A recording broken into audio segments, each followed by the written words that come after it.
It's that time again. It's time for another Saturday night special where we talk about everything rockhounding related.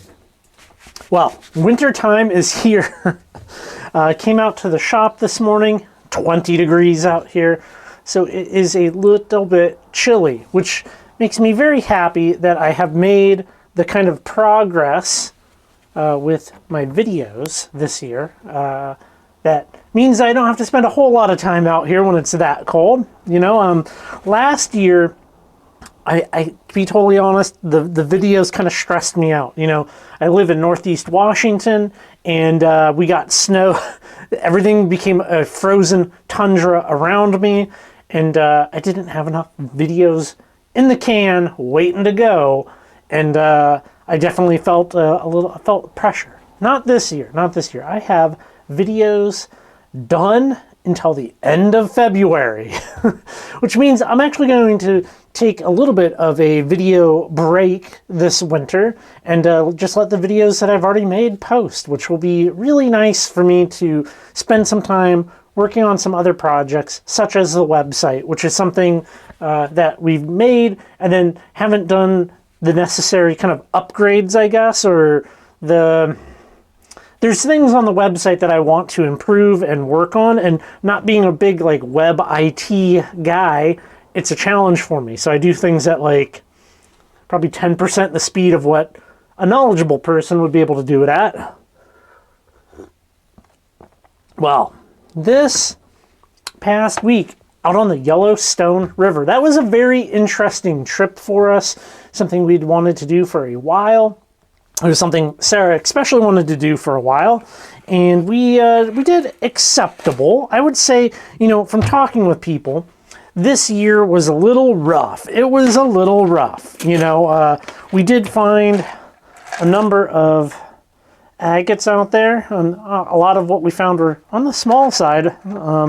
You know, not those big, chunky agates that you see a lot of people finding out there, but we still had a lot of fun. And especially Sarah. Sarah's more into the picking of agates in that sense, like, you know, the river hounding. She's more into it than me, which that's fine, you know. It was her kind of birthday week, and we wanted to go do something that she wanted to go do. No digging, and overall it's pretty good. And we got some lovely jars that we can use for well, you know, it's the memory. It's the memory of it. It was also very cool to meet up with Kate. Katie did rocks and go out on her boat. That was very kind of her. In that video, I mentioned her book, and I didn't show it, but this is her book. I would highly recommend getting a copy if you're into agates and into the Yellowstone River. It is very nice, full color, big photos. She did the book right. So many people, as a book lover, right? So many kind of independently published books, I think, get done wrong. And you know, a lot of people cheap out on the printing. She didn't cheap out on the printing, which I really appreciate. Like the photos, let's just look here. Okay, we'll just take this photo. That is a good photo. Like, you know, they're not a cheap book. She did give us a couple of rocks, right? So she gave us a couple of agates that she found out there, and this one in particular is very nice. Very nice. I do want to cut these. Now these, okay, so one of the things that I really wanted was I wanted a big Yellowstone River agate so that I could cut it up and I could find some iris. I want to have some iris agate. That's what I want. Let's take this one and we will put that guy right back there, and I'll put these up here. But I really want some iris. And now looking through what we found and what she gave me, I didn't think that was really going to happen with those. Now, iris agate is interesting in that it is a lighting effect. So the basics of it would be you take a big agate, you cut it right down the middle, and you cut a very thin slab out of the middle of a big agate, and the hopes is that that fine parallaxed banding within that agate will diffract the light, and you'll get a rainbowing effect as the spectrum of light gets split. So kind of like a prism, you know?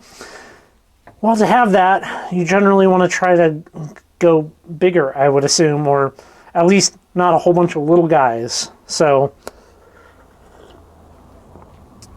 you may remember at the Spokane Rock Rollers tailgate sale, there was a guy selling agate from the Yellowstone River, Montana moss agate, and well, I reached out to him and I bought a bucket. Let me show you what I got. So I hope one of these Yellowstone River agates contains some iris in it. This right here is $50 worth of agate.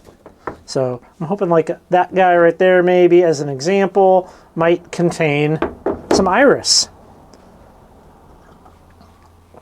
I really want some. So I'm hoping that if I chop all of these up, I will find some. There are some nice pieces in here. If we let's see. I thought this one was kind of cool. You know, I'm not typically one to buy a bunch of rock, but once I get some iris out of some of these, I don't know, maybe I'll give some of this away. I can, you know, do whatever with it. That one was kind of cool that was in there.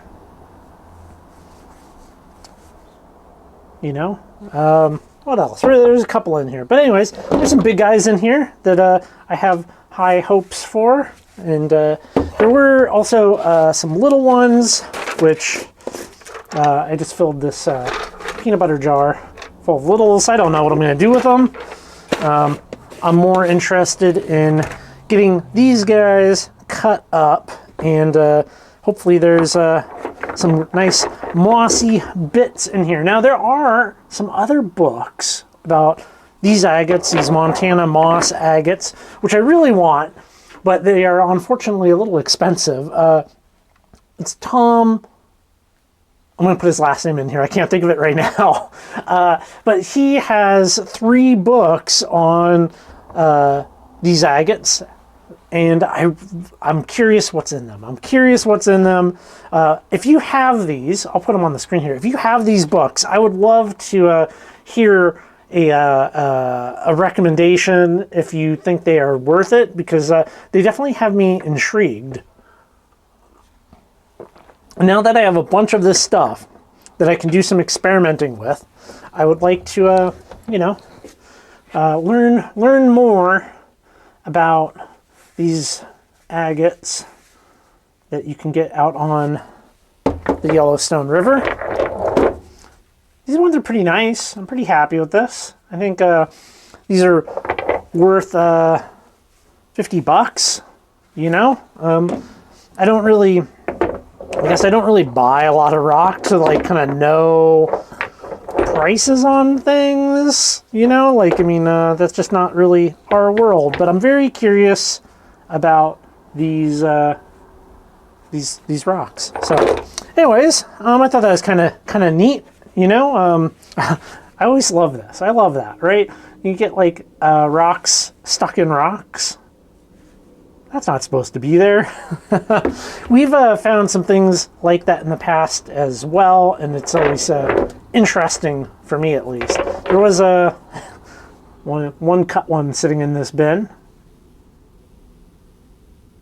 but yeah. Well, now some of you may have seen this post right here. We were recently guests out at the Rice Museum, and I gotta say, I'm still kind of soaking it all in. That was probably one of the more amazing experiences, and I think the videos will be extremely good. I think you're gonna like them. I'm going to try to prioritize them and get them up in a relatively quick fashion. To give you a little bit of some perspective, I came home from the Rice Museum with about 40 gigabytes of 4K footage. So yeah, it's good. It's good, everybody. It's really good. We kind of went above and beyond there, and you know, I'm just stoked. Everything's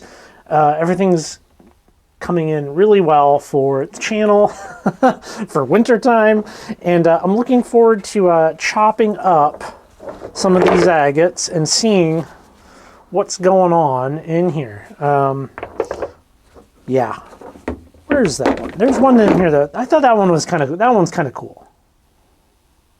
Well, kind of a easy one this week, everybody. Lots of agates. Yellowstone River is pretty good. And let me know what your thoughts are on the Yellowstone and what I should do with some of these. Looking for iris. Let me know what your thoughts are on those books. Those Rice Museum videos will be coming. And I got to get out of here. It's nice and chilly. All right, y'all. I appreciate you. Thanks for coming, hanging out in the shop, looking at some agates with me, and I will catch you on the next video.